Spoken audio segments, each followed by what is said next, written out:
conversation today is entitled Our Sanctuary.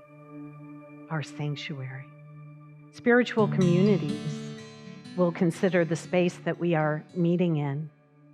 We'll call it and consider it our sanctuary. And the idea of sanctuary is that it is a place where we can come to where we feel safe. A place where we can come to, perhaps to have a reprieve or to escape from the storms of life.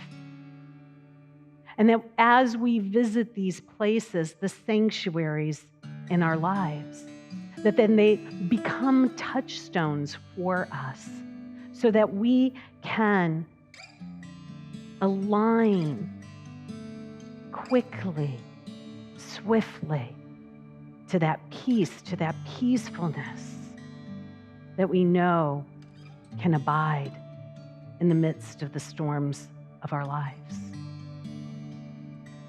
Now, our community, our broader community, is still recovering from a storm called a hurricane, a very obvious disruptor of property and of life in ways that impacted individuals and continues to even now.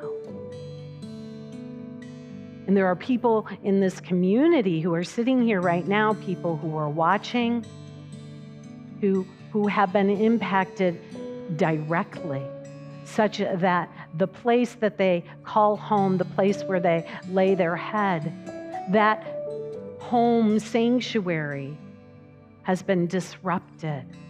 And when that happens, we can feel off balance. And then our time and our attention and our direction is then towards stabilization, towards the normalcy that we once knew, and returning to that. I would suggest that anything that is happening in the outer world can be a representation of that which occurs from within. I know myself, I wasn't physically here, but I know in watching what I saw unfold and the dynamic of the swirling of the dynamic of a hurricane, I know, and I bet you can remember times in your life where that was going on inside of you, where the thoughts are whirling and perhaps out of control, and they seem powerful, and that they can wipe out any sense of peace and safety that you may have, that we may have. And I am so very grateful when I look at life and this experience of being human, and knowing that I can come into a sanctuary like this, and I can be told and remember who I truly am beyond any outer condition of this world. So to me, there's no greater, more important place to be to anchor what we know as the foundation, the spiritual foundation of our lives.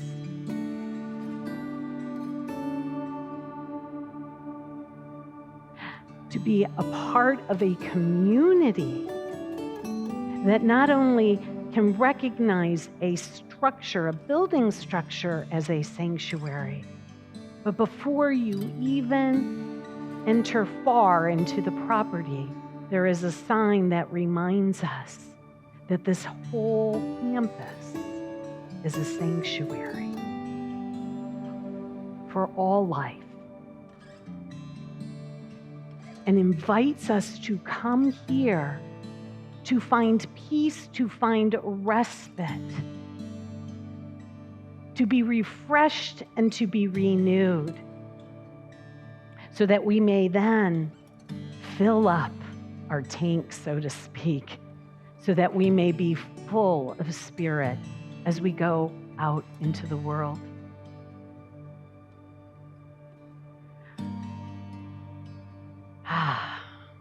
I am so very grateful that we have this commonality, this touchstone, that the people here have this touchstone, and that it can buoy us up when the storms of our life feel unbearable to us.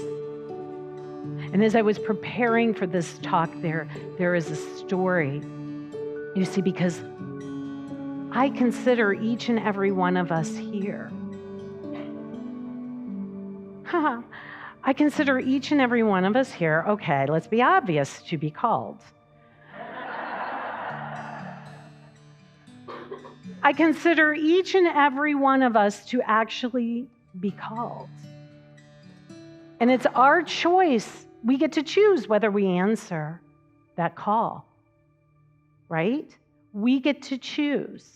But what I would suggest is that Spirit, Holy and Divine, is continuously whispering in our ear, tugging at our heart, attempting to get our attention, to whisper and say, you are my beloved. I got you on the line right now. You are my beloved, in whom I am so well pleased. And the clarity with which we can hear that depends upon our practice of courting it often, frequently, daily, hourly, moment by moment, catching ourselves and asking, this is just way too much fun, catching ourselves and just asking, are you there? Are you there? Thank God. Thank God this is a collective, collaborative experience that we are having, right? And so that call comes in, the line is open, and something is asking for our attention. But what I want to shift and encourage us to do is that we proactively open that line and we begin to ask, are you there? And those moments when the storm is raging, whether it's out in the world of appearances, whether it's an actual hurricane, whether you just got fired, whether your partner has broken your heart in some way, whether you've gotten some sort of diagnosis that knocked you off your center, took you out of your habitation of peace, the sanctuary of your soul.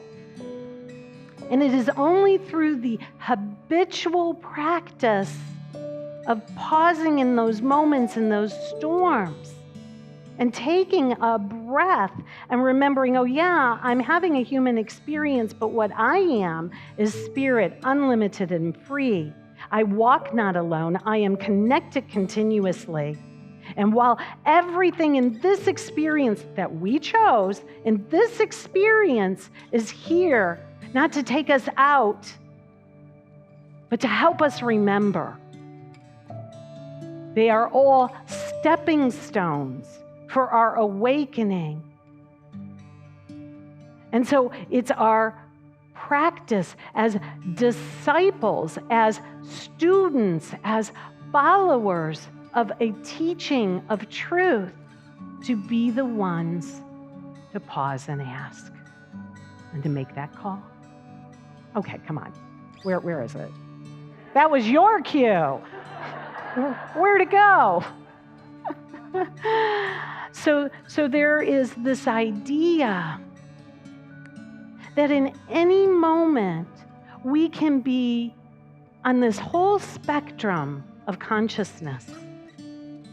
We can be in the storm, and we can believe that we are the effect of that storm, that it is here to take us out, that it is here to ruin us in some way. And we can believe that. And at any given time, we're all there sometimes, aren't we? And so we approach those moments with that breath and with just a little bit of humility to say, you know what, I don't know how to do this. I don't know how to do this. I'm going to quit feeling that I'm a victim and an effect of the things that are happening to me. And I'm going to begin to take a breath and begin to rise and take some responsibility in my life to do something just a little bit different, to accept fully right where I'm at without judgment or blame of myself or anyone else. You see, this is where transformation occurs. This is it, that choice right there. I'm going to take a breath. I'm going to be present. Boy, does this suck. Boy, this is not what I wanted. This isn't what I planned. And to take that breath right there and to interrupt that experience. And it only comes through practice. So we keep practicing and we practice and we come to the sanctuary and we come here and we remember together and we remind each other without blame, but with love and compassion. Let me sit with you while you go through this storm. Let me companion you. Let me not teach you in this moment, but let me just be with you and love you. Right? And then we rise in that consciousness and we begin to shift. And when we begin to shift, things begin to shift. We can begin then to see that that which we thought was taking us out actually was clearing us for something different, for something greater. And but for that storm, we would have never let go. Anybody relate to that? But for that storm, but for whatever it is in your life, you might not have let go. Can you see God's grace in it? Can you begin to see that God's not making it happen to you, but maybe that there is something, some shard of it that is for us in some way? Just that thought, just that interjecting an interruption of that thought pattern, something can change and shift. And it's always within us. It's always within us. So Jesus, being the master teacher, and how we teach about Jesus here is that Jesus was our brother, our way shower. And that this being, this beloved being, rose in consciousness such that and practiced what he preached, to the degree that he became the embodiment of the teaching, such that he could see beyond the appearances of the world to the light of truth. And he could do that for other people, such that they were healed. And one day he's busy preaching and healing, and it's a full day, and he's got this group around him. And it's, we know them as the disciples, but they're just students. They're just people who see something in him and want to practice as he's practicing. And so they follow him. And they begin to let go of aspects of their life that might be distracting them from following truth. Some of those distractions that we might let go of is thinking that things must be a certain way for us to be peaceful, thinking that conditions have to be just so for us to feel and be loved, that we are not worthy, that we were born in sin. Like we begin to let go of those limiting thoughts to follow someone who's saying, no, follow me. And I will make you a fisher of men. I will make you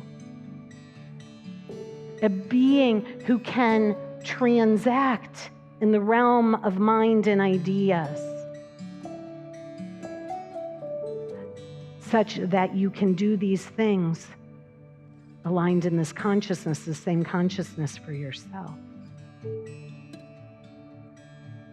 But not unlike the disciples, we sometimes forget, don't we? We practice, and we're doing real good, and then, man, something comes up, and it just knocks us off our balance. And that's what happened when Jesus and the disciples, after a full day of work play, of preaching, teaching, and healing, they go off into the boat and onto the water of emotions, and the water begins to pick up, and Jesus, he's relaxing, and he's just taking a little nap, but the waters begin to rage and to storm, and the disciples are filled with fear, and they awaken Jesus, and what he does is he looks at them and he says, "Oh, you of little faith, why are you so afraid?" And then he rebukes the storm. He slaps that storm around. He rebukes it. And he says, "Peace, be still." And what happened? The waters became still. And the disciples were like, whoa. They've seen all these healings, but they're like, whoa, he commands a thing, and it is done. The teaching heretofore has been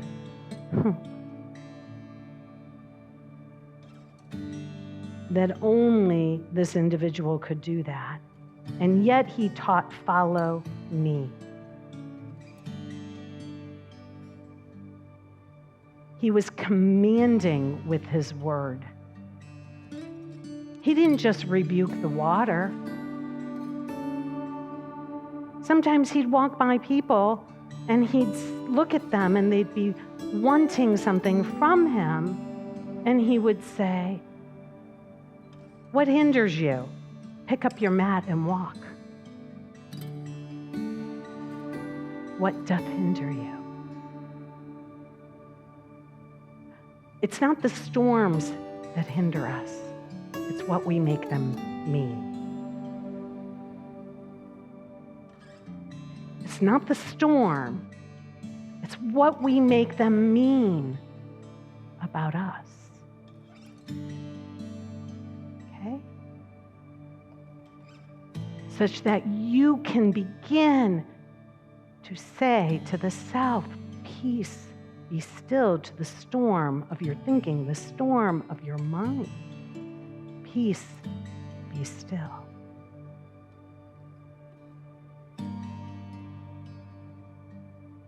And it responds. It responds. It's a responsive universe. This is who we are. This is who we are. And part of my ministry is to claim that for us. And part of my ministry is to evolve a teaching that we have received and embody it and allow it to rise in our consciousness such that we take responsibility. We make the call. We go to the sanctuary. We pause. We rebuke the thought with a denial and say, "Get thee behind me." This thought and this thinking has no power over me if I choose to deny its power. The storms of your life, I know you may not believe it right now, the storms of your life actually have no power over who you are, have no power over what you are, and have no power over how you serve. None whatsoever. And how we evolve our teaching is by practicing it in all things. Like there's no exception to what I'm saying. Like none. Even death is not an exception. Because all death is a rebirthing into life. We just can't see it right now. We move and are birthed through a canal into a new experience. This experience serves its purpose. And however we segue through that canal, through that bardos into another experience, we can only see then was for us and not against us.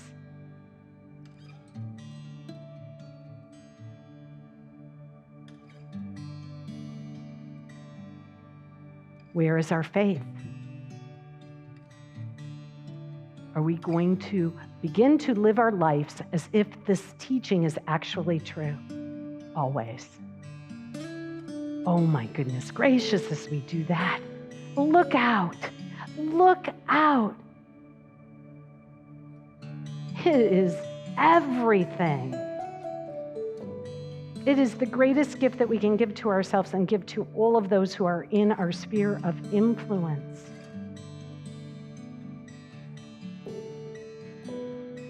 And so then we become the declarer, the decreer of the truth. And lo and behold, life responds according to our belief, our faith. And we build that through practice, and we build that by gathering in sanctuaries. I decree and declare this space as a sanctuary. I decree and declare that this campus is a sanctuary. I decree and declare that we continue in the vibration of those who came before us to build it in such a thoughtful, powerful way that it endures storms. And that it is our privilege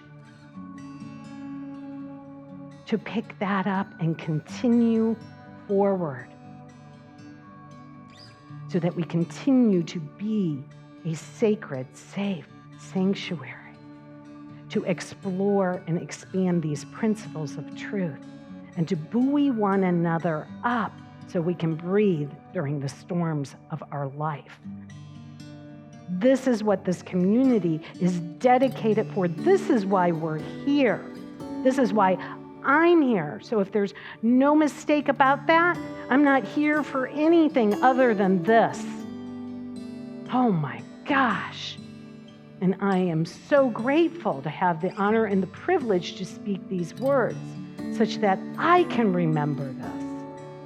I'm divinely selfish. Every word I have said has been for me. Me.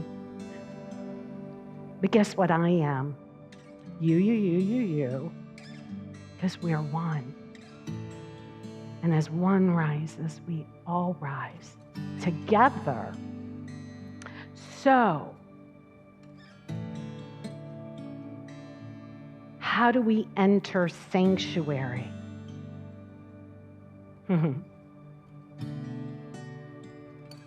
You know, I want to just say something before I do this, and this will be the closing. The next thing I say. This is my interjection.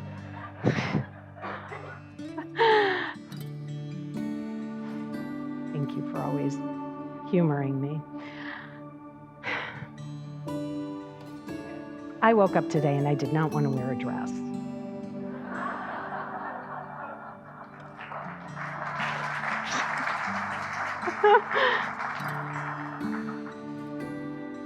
And I've been having trouble with my shoes, so I thought, I'm not even going to mess with that. Not even going to mess with that. Sometimes we just have to suit up and show up. So I decided to suit up and show up bold. Even if I didn't feel that way. Even if I didn't feel it. Sometimes we just have to suit up and show up. So I thank you all for suiting up and showing up so that we could be together today. Thank you. You're beautiful. Yeah. So I served another community. That was amazing and beautiful and powerful, just like you guys. And they had this building that was built by their founder. And it was modern, and it had a flat roof, and it had, it was bold. It was really beautiful, and it was a triangle. And at each corner of the triangle, there was a high point. And the way their sanctuary was built, or where people sat, it was just like this, and then the point went up there. There was a high point. But all the points were equal. And when you sat in the sanctuary, it didn't look quite right. It looked like there was something else intended. And as I looked at their plans, they had a rendering. It was a physical rendering of what their vision was. And rather than the actual sanctuary, the vision for their sanctuary, rather than it being facing this way, we were supposed to face that way. And they were going to build this point that was higher than the rest. And that would be where the platform is, and there would be windows. It was a beautiful architectural rendering. And I'm like, what happened to this? What happened to this? And the folks got caught up. You know, you hear about the past and the eras, and people got caught up in the distractions. We didn't have enough money, or we didn't have this, or we didn't have that. And the drama of the lower level distractions, such that there's a buzz that happens and we can't hear the call. And then we're focused on the distraction, so we forget to make the call. You guys are missing all kinds of cues here. And so what I came through for me was that community at some point forgot to keep the main thing. Forgot to keep that vision high. Now, it's all okay. There's no judgment in it. It's just an insight, a teaching, a learning. We keep that main thing the main thing. And sometimes our plans shift and change, right? But we allow that because we're trusting what's unfolding, because we're keeping that main thing the main thing. So we're not like judging the lower level things that are going on. And so I'm sharing with this community that we've had some distractions. We've had some hurricanes. Some of us have had COVID. Some of us have had, all of these things that have delayed the plan, right? Such that my talk was about sanctuary, and the next week it's about altar, and then the next week, we're going to be talking about this space for the next couple of weeks. And we're going to come together on what our vision really is and what it really means, not in form, but in consciousness. And as we keep that main thing, the main thing, it's going to unfold with ease and grace, in perfect and divine timing. And you will be kept informed and engaged. That's my promise to you. But back to the lesson here. It's all part of the lesson. So how do we create sanctuary in here?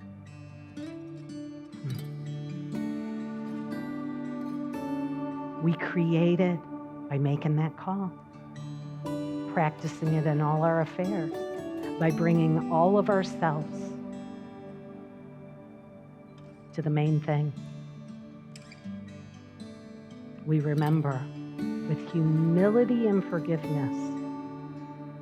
Humility and forgiveness. Humility, like I may not know. My best laid plan may not be the best thing. It's gotten me in trouble before. I'm willing to let it go. I'm willing to be humble. I'm willing to be taught. And I forgive myself for the judgments that I have. And then I make that call. And I remember my divine identity, that God and I are one. I remember, as Rich reminded us in our meditation today, that I, separate Claudia self, need do nothing. Try that one on this week. We do nothing until we're aligned and guided. And then we allow. We allow and accept what is. We allow and remember that which the storm brings to our attention and our awareness in the ways that we're uncomfortable. We allow it. We bless it. And we say something is happening here, and it's good, it's grand, it's glorious, because I'm decreeing it, it will be so. And then we surrender. Folks, we're along for the ride. I mean, we really are. And we are well cared for along the ride, as long as we keep our sanctuary clean and clear. And the main